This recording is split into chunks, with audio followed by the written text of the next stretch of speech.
Indeed. Welcome, everyone. Cannabis News with Joe Klare for June 12, 2018. Presented by the Marijuana Times. Of course, as always, check out marijuanatimes.org. Click that video tab on marijuanatimes.org to find the show. You can also find us on Vimeo, vimeo.com/marijuanatimesx, or search the Marijuana Times on Vimeo, a platform, video platform for the show. You can also search the Marijuana Times on Apple Podcasts to find the audio-only version of the show. And if you're on Apple Podcasts, leave a review, comment, all that stuff. Help people find the show. Help us spread the truth about cannabis. Today, talking about New Jersey, their progress towards legalization. Also, new estimates about how big the Canadian marijuana market will be once recreational marijuana is legalized, and also a new study about chronic pain users and how they're going from opioids to cannabis. All of that coming up. First, of course, I have to tell you the Cannabis News is brought to you by Natureside, nature-side.com. Check out their organic, all-natural pesticides. If you're growing in a state that's legal, you want to be regulatory compliant, there's going to be pesticide regulations wherever you are growing. You don't want to use harmful chemicals. You want to grow safe and poison-free. You can do all of that with Natureside and their organic, all-natural pesticides, nature-side.com. Site is spelled C-I-D-E. Proud sponsor of Cannabis News. This first story. It's by Julia Granowitz over at marijuanatimes.org. New Jersey senators introduced bill to legalize cannabis. And New Jersey is quickly looking more like it will be the second state to legalize cannabis through the legislature. We've reported on this all year, ever since Phil Murphy was elected governor of New Jersey. He has been asking the legislature to bring him the bill to legalize cannabis. A couple of senators have taken the initiative and are finally delivering exactly that.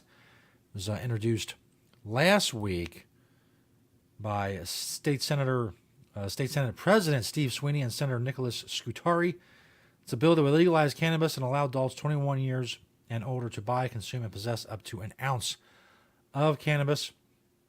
Scutari said, quote, the legislation to legalize marijuana for adult recreational use would eliminate the draconian laws and penalties currently in place and improve social justice issues in urban areas.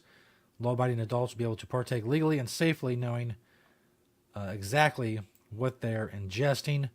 The bill is a combination of efforts by both senators and not only addresses recreational cannabis, it also expands the state's current medical marijuana law as well. Will require that a certain number of medicinal dispensaries open their doors alongside the new recreational market, and will allow any healthcare provider permitted to write prescriptions to recommend medical cannabis in the state. So there's been some roadblocks, some hiccups in New Jersey, but they seem to be still continuing toward, or at least on the road of progress toward recreational marijuana legalization. But Chris Christie really is, he's got to be hating seeing all this. You know, Chris Christie, of course, served 2 terms as a New Jersey governor. He's very much against legalization. He said recreational legalization would not happen on his watch, and it didn't. Also, the medical marijuana law that he inherited just after he came to office, he did everything he could to slow down progress on that as well. Not a fan of marijuana. He's been gone a half a year, and New Jersey is already moving and well on their way to legalizing recreational marijuana and expanding, or continuing to expand. They've already expanded it some. Continuing to expand the medical marijuana program in New Jersey. Now we go to Canada. I will say right now that I do not know how to pronounce that. Deloitte? Well, anyway, Deloitte, if that's how you pronounce it. They expect the total Canadian cannabis sales to exceed $7 billion in 2019 after legalization. I will say, as I always say when we talk about projections and estimates and predictions and things of that nature, you really take them with a grain of salt. It's easier to predict things in other industries because you have decades of data behind you to tell you what to expect and some of the patterns to look for to emerge and the way things are trending. All of that. There is no backlog of data when it comes to cannabis users. There's no, how many cannabis users were there in Canada in 1987? Nobody has any idea because there's no data on that. There's nothing to look back on. There's no patterns to discern. All of this is just guesswork, really. For instance, Canadians are expected to spend as much as $7.17 billion on cannabis products in 2019. There's no way to know that. There's absolutely no way to know that. There's no way to even to pretend that that number could be close. It could be 10 billion. It could be 4 billion. It could be 18 billion. There's no way to know. Obviously, the further you go out, the less likely it is. But these numbers, they just... And what you're saying, well, why cover them?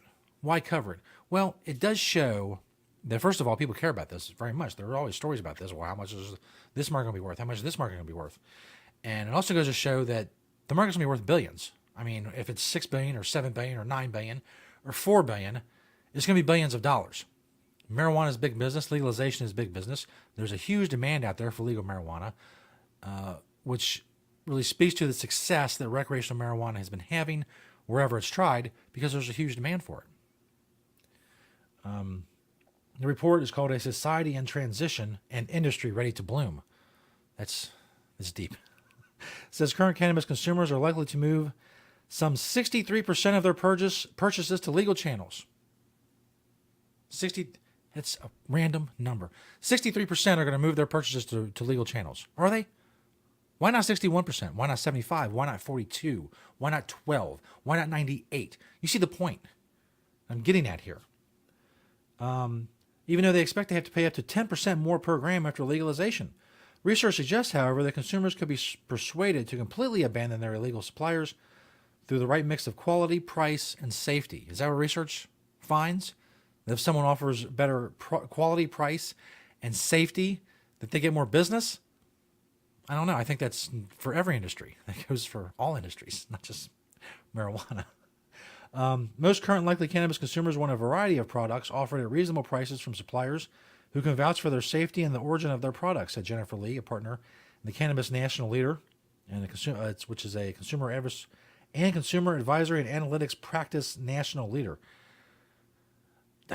Why the long title for someone who just said nothing? Cannabis consumers want a variety of products offered at reasonable prices from suppliers who can vouch for their safety and origin of these products. Isn't that every product ever? Isn't that every single legal product in the world? Aren't people looking for reasonable prices and a variety from suppliers who can vouch for safety and origin of those products? I don't get any of this, which is another reason I talk about it. Not only to show that this is big business, predicting it is big business, it's a big business, a big legal industry. It makes no sense. None of this is making any sense. Random numbers, projections, predictions, acting like cannabis is somehow different than every other legal commodity in the world. It's not. It's not. That's the point. It's not different than toaster ovens or blenders or big screen TVs. It's a commodity that people want. They want to buy it. They want people to sell it. They want the stuff they buy to be reasonably priced. They want it to be good. They want it to be safe. They don't want their TV that they just bought falling off the wall and crushing them. They don't want to pay a bunch for it. They want it to work when they do get it up on the wall while it's not crushing them. They want to be able to watch TV on it. Marijuana is like every other commodity in the world, and it should be treated that way. And yes, it's safer than many. Smoking a joint's safer than standing under a TV that's hooked to that's nailed into a wall. I don't know how much safer. If it's solidly in there, you're pretty good. Anyway, I'm getting wound up. I don't want to get wound up. I can't pronounce the name of the people who did this projection. Deloitte? Canadian viewers, please leave a comment, some kind of phonetic pronunciation guide for Deloitte? Delo? It's Deloitte. I don't know what that is. I have no idea. I guess it's some kind of French.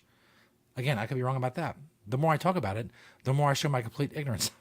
So move on to normal.org. A new study says majority of chronic pain patients replaced opioids with cannabis. More than 2/3 of chronic pain patients registered to legally access medical cannabis products substitute marijuana for prescription opioids. This is according to data published in the Journal of Headache and Pain. Well, there's a journal for everything. That's one of the things I've learned following cannabis news these many years. There's a journal for everything, and they all talk about cannabis. The Journal of Headache and Pain, they're talking about cannabis. Investigators from the United States and Canada assessed the use of medical cannabis and prescription drugs in a cohort of over 2,000 Canadian patients licensed to access marijuana products. Among those patients with a primary diagnosis of chronic pain, 73% reported substituting cannabis in place of opioids. 73%. And that's not a projection. That's the percentage of these people that reported that. It actually happened. Among those patients diagnosed specifically with headache, migraine, cannabis was frequently reported as a substitute for other medications. 43% replaced opiates with it. 39% replaced antidepressants. 21% replaced NSAIDs.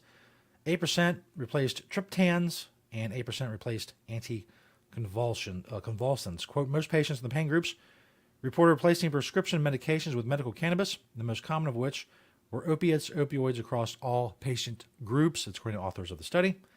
This is notable given the well-described, opioid-sparing effect of cannabinoids and a growing abundance of literature suggesting that cannabis may help in weaning from these medications and perhaps providing a means of combating the opioid epidemic. Absolutely. Now, again, that's a study. That's not a projection. It's a study. It's a different study. It looks at things that have happened. Projections are just, in the cannabis industry, well, they're just,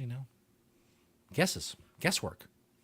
There's no other way to put it. Now, in 10 years, when there's a bunch of data about marijuana sales and how price and quality and all this and how it changes and how it affects different consumer patterns and demand patterns and all that, and then you can start making, kind of okay projections because you have something to look back on.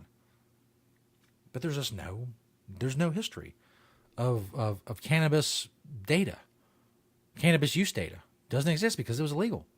Nobody was reporting on it. Nobody was keeping data on it. Most people were not admitting they even did it. You have no way of knowing. Anyway, that's been Cannabis News. That's enough for Andy for one day, for June 12th, 2018. Check us out on Vimeo. Keep sharing, liking the videos, commenting. Vimeo.com/MarijuanaTimesX. Check out MarijuanaTimes.org. Click that video tab. There's also a video player on MarijuanaTimes.org that has Cannabis News videos. Keep staying here. Keep doing this 5 days a week, spreading the word about cannabis, spreading the truth about cannabis. Hopefully you'll continue to watch and help us do that. We'll see you next time on Cannabis News.